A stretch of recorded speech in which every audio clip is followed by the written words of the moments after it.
What's up, tribe? How you guys doing? Go ahead and hit that subscribe button. And I hope you like this video. This is season 3, excuse me, episode 3 of Young, Famous, and African. I always want to say Young, Rich, and Famous. I don't know. But Young, Famous, and African.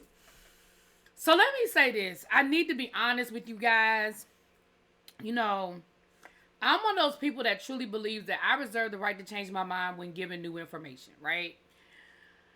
Admittedly, I don't know a lot about these people because I don't live on the continent of Africa, and a lot of these people are big stars in Africa or in spaces that are not familiar to me, right?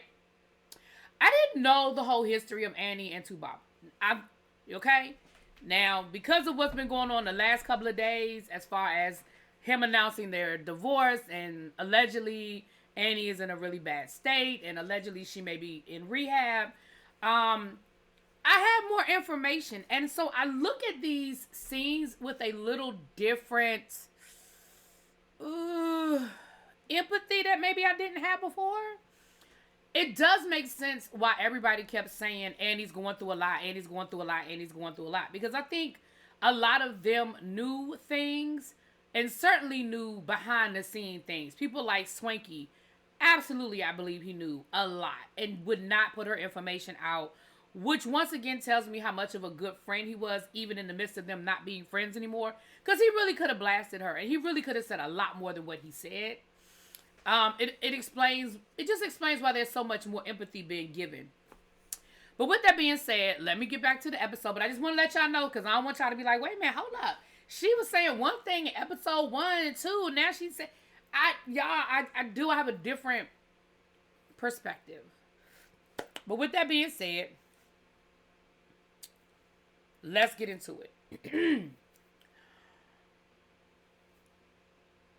Episode 3 picks up. We're still at Kelly's event. I forget the name of the event. I don't know. Pearls and diamonds and pearls, pearls and baubles. I don't know. But it don't matter because by this time it is a complete disaster, right? We have Zari and Annie going at it. And Zari was on 20. Do I feel like she had a right to be upset because she felt like Annie disrespected her husband by talking about his age and stuff like that? Sure. Do I think she was doing a lot? Yeah, girl. You were doing a lot. Annie, though, Annie looks to Swanky, and she's like, Swanky, you're not going to say anything? Swanky, you just going to let her talk to me like that? And I was like, girl, did you forget you and Swanky not friends anymore?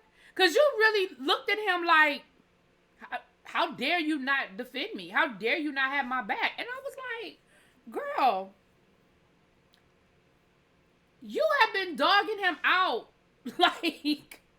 And I love how Swanky handled this. When I tell you this was so smooth what Swanky did, baby, Swanky said, so Fontana, did you enjoy lunch? And at first Fontana was like, what? What you talking about? He was like, your lunch that you had with Annie. Did you enjoy it? And then Fontana took the cue and was like, oh yeah. So then she proceeds to let Annie know, oh yeah, I told Swanky what you said about him. Yeah, I told him about our lunch. So now Annie is like, oh my goodness, y'all are just so two-faced. These people are so two-faced. And again, I'm thinking to myself, what you mean they two-faced? Girl, you were talking about him. Like, Fontana was not your friend. Now, maybe you thought you were building a friendship with her. Maybe you thought there was a way for y'all to be friends. But you forgot who she was friends with. Now, I could see if y'all had been hanging out. Maybe y'all went shopping together. Maybe another day y'all went to lunch. Maybe another day y'all went and got mani-patties. And you sort of slid into the Swanky stuff. But you literally went to lunch with her and it was off the break. Swanky, Swanky, Swanky, Swanky, Swanky, Swanky, Swanky, Swanky, Swanky, Swanky, Swanky, Swanky, Swanky. Girl, I'd have done the same thing. I'd have done exactly. I'd have sat there and let you talk and got all the intel. And then I went back and told my friend. And then he addressed the comment about, yeah, he can't come to Lagos because, you know, there are people looking for him. He was like, who? He said, so you saying I'm not safe? He was like, I've been in Lagos. What you mean? Who coming for me? It was a lot, y'all, to the point where Swanky and Zari walk away. Annie ends up leaving. But then I forgot to say in my review that Kiki and Zari got into it because Kiki tried to tell everybody, can we just calm down and everybody take a moment? And baby Zari was like, what? Is this a funeral or something? What we taking a moment about? And baby Kiki looked at her and was like, who you talking to? You must not know me like that. Because if you knew me like that, you would know that you can't talk to me like that. So who are you talking to? Now, Zari did end up apologizing, which let me know that, Zari, you one of them people that want to see how far you can push stuff, and then you backtrack out of it, okay? So Swanky ends up talking to Zari outside, and he basically is like, look, I thought we were past this, right? Like, she apologized, I went my way, she went her way, but she clearly is still not over it, because here we are again, and we right back talking about what we was talking about. Like, I wasn't mad at her anymore, but I was just over it. Like, I was just done with it. Like, I didn't want to be her friend anymore, and I just moved on. She is stuck on these voice notes, because she was like, where are the voice notes? Play them, play them, play them. Now, I'm going to be honest with y'all. In light of information that I have learned over the last couple of days, I think that Annie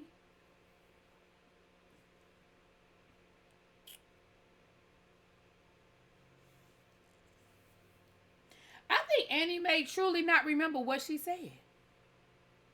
I think because I believe last season she did acknowledge that she said some things about him.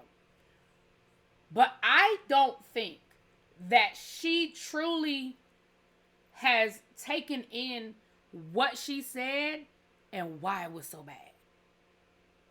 And I really think she wants to hear it. I believe that she knows that those voicemails exist. I believe she does. But I think she wants to hear it. Because I think, this is just me thinking, y'all. I think that in her mind, they're not as bad as Swanky is saying they are. And when he plays them, he's going to look stupid. That's what I think she thinks. I don't believe for 1 minute that she doesn't believe those voice notes exist. Because I believe she knows because it looks like she has a habit of leaving voice notes cussing people out. Because there's a whole voice note that I heard today with her cussing out everybody. Cussing out her in-laws, cussing out her husband, cussing out her husband's manager. Like, she cussed all them people out. So she has a history of that. But I think that in her mind, it wasn't that bad. Now, I could be wrong, but that's what I think that she thinks. So moving right along. That was pretty much that scene.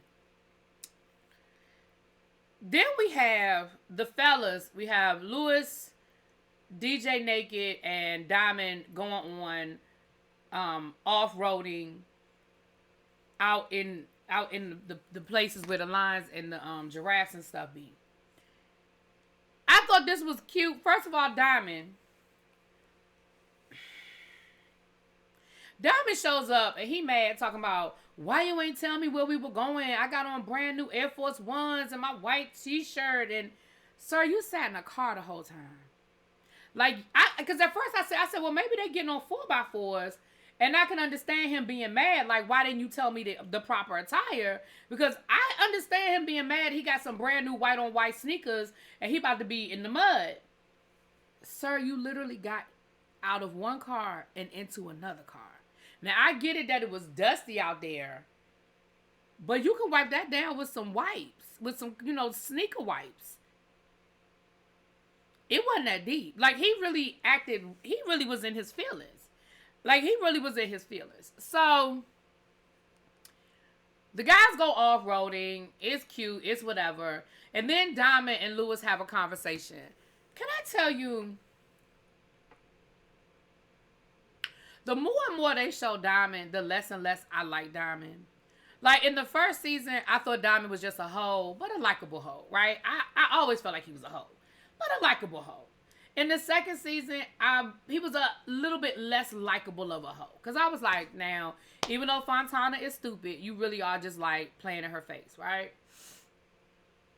Now, you're just not even likable. I tried to give you the benefit of the doubt in the first scene, the first episode with you and Zari, which I still think Zari is playing games with the kids and using the kids as manipulation tools. However, moving forward, I also think you on that BS too, sir. So,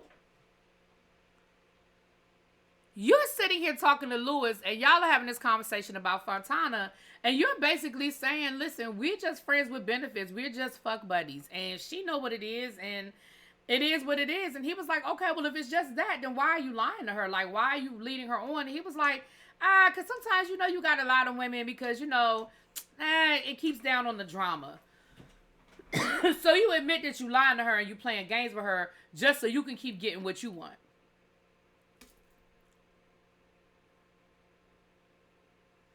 All right, then. That was pretty much all I got from that scene, child. Other than that, and the fact that Diamond was scared as hell in that damn off-roader, like he was gonna tip over. Sir, y'all was on a whole planned course. Y'all had an instructor. Y'all was gonna be all right. Moving right along. Kelly meets up with Zari down to the football pitch. First of all, Kelly said that the ladies were coming and it was only Zari. That's number one. Number two, refresh my memory, y'all, back in season 1. Am I right or wrong that isn't Kelly a soccer player or football player? Isn't that her profession? Am I right or wrong if I remember that correctly? I don't remember, but I feel like that's what they told us back in season 1. But let me know if I'm right or wrong. So Zari apologizes to Kelly for basically messing up her event. Kelly was like, yeah, because I was pissed off at you because I was like, why would you do that to me? And Zari was like, you're right, I apologize. And she was like, well, what made you so mad? And she said that she just felt some kind of way because she felt like Annie was just coming for her and coming for her husband. And, let me put a pin in that. Let me go back to Annie and Swanky. Annie said that the reason why she was mad at Swanky all over again is because once her kids saw the show, then when Swanky was like, I have information that could ruin you. I have information that could ruin you. And she was like, what is it, Swanky? What is it? You got my kids questioning my character. So she said, I was cool until you brought my kids into it. Which technically Swanky didn't bring your kids into it. Y'all were arguing and Swanky was basically like, leave me alone before I blast you. Leave me alone before I unleash everything I got on you. Leave me alone before I put all your business out there. I really don't feel like, So anyway, moving right along. So then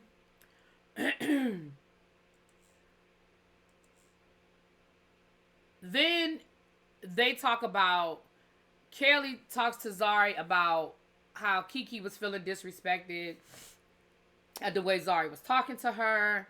And that was pretty much what it was, child. Like I said, I thought the ladies were going to go down there and they were going to like try to play a little bit of soccer. I'm sorry, football, but that's not what happened. So then we see Naked going to visit Annie because he said, Kelly came home from her event. She was pissed off. And in his mind, everybody ganged up on Annie. And so he wanted to go talk to Annie because, baby, Annie is ready to go. Annie is threatening to go home. I feel like she was threatening to quit the show at that point. And I feel like Naked went over there to try to smooth things over. I think he was sincere, though. I think he really cares about Annie. But I also think he was trying to smooth things over. You know what I'm saying? Annie then confides in Naked that she has had a miscarriage. And that she was pregnant with twins. And she lost the baby. I want to say while they were filming last season, she was pregnant. And then she lost the baby after they were filming. And she didn't feel comfortable opening up and saying anything. And she just felt like everybody was ganging up on her. And she's just in a very vulnerable place. And she just doesn't feel like she has anybody. She doesn't feel like she have any friends. And so Naked was like, you got me, I got you. And Naked was like, hell, I came over here trying to, basically, thought I was just trying to convince her to stay. I didn't know I was going to get all of this. I didn't know it was going to get this deep. But I do really feel bad for her at this point. Like, I feel bad. So Naked is hosting a 70s roller skate party. And can't nobody but Fontana skate. Y'all skate over in, I'm going to say the whole continent of Africa because they from different parts of Africa, okay? So I'm going to say the whole continent because the only person that knew how to skate is the person that has lived in the United States. So is that not something y'all do over in Africa? Y'all don't skate? Because, baby, I grew up skating. Now, my fat ass ain't getting on no skates today. But, baby, I lived on skates when I was younger, baby. Okay? I'm not doing it But baby. So everybody shows up except for Annie wasn't there, but everybody else showed up in their 70s gear. They really took the theme seriously. Everybody looked cute. Everybody had afros, and Zari looked like a disco queen, and everybody was cute, right? Zari and Kiki talk out their issue because Kelly being messy. Now, Kelly, I found it real interesting that you was mad that you feel like everybody ruined your last event, but the first thing, was it Kelly? I'm about to tell a lie, Kelly. Because Kelly came in late. So, Kelly, I'm sorry. I was about to tell a lie on you because Kelly wasn't there yet. Who brought it up? Somebody messy ass, maybe it was Nadia. Somebody messy ass brought up the fact that Kiki was feeling some kind of way about how Zari was talking to her. And they sort of talked about it, but at the end, Zari did apologize. And Kiki accepted her apology, but ultimately said, I don't trust that hoe, but we're going to go ahead and move forward. And it was a good time because they were like, see, this is the first time that we've been able to have a disagreement and an apology and move on. Like, it was so great. It was such a good thing. Then we saw this whole montage of them trying to skate. It was funny. They were falling all over the floor. Fontana actually even saved Lewis from falling at one point, and everybody was shocked about that.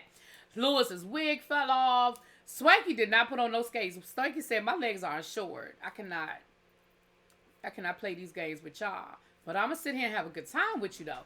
I like the fact that he wasn't standoffish because Zari didn't put on no skates either. But they were out there. They were laughing. They looked like they genuinely were having fun. They really did.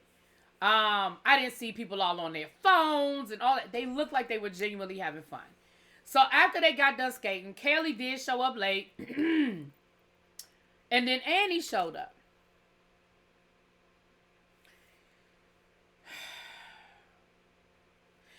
Everybody was nobody was rude to Annie. They either were, cold, like, they spoke or whatever, but they weren't overly like, hey, Annie. Or they were, like, Naked and Lewis were like, they were very welcoming.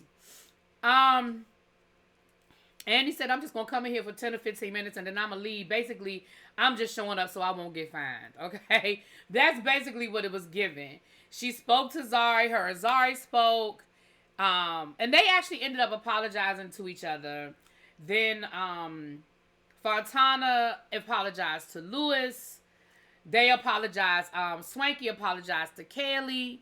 So everybody was apologizing, and it was a good time. Like, it was all cool.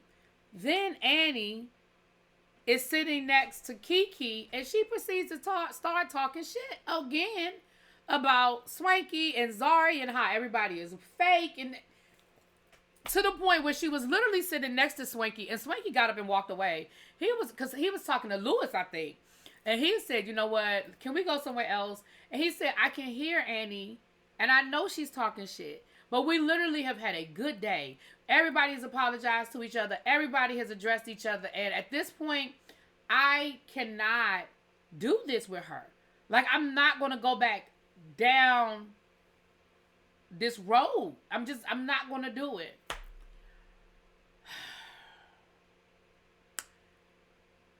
So then we see Andy talking to Tubaba, talking about wanting to quit the show. And he's like, child, girl, look, it's just a show. Don't take it so serious. Have a good time, okay?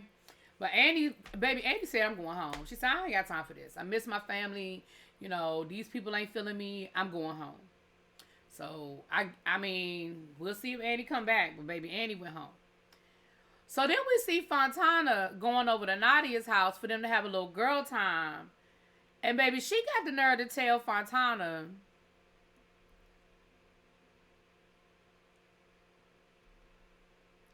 that her period is late.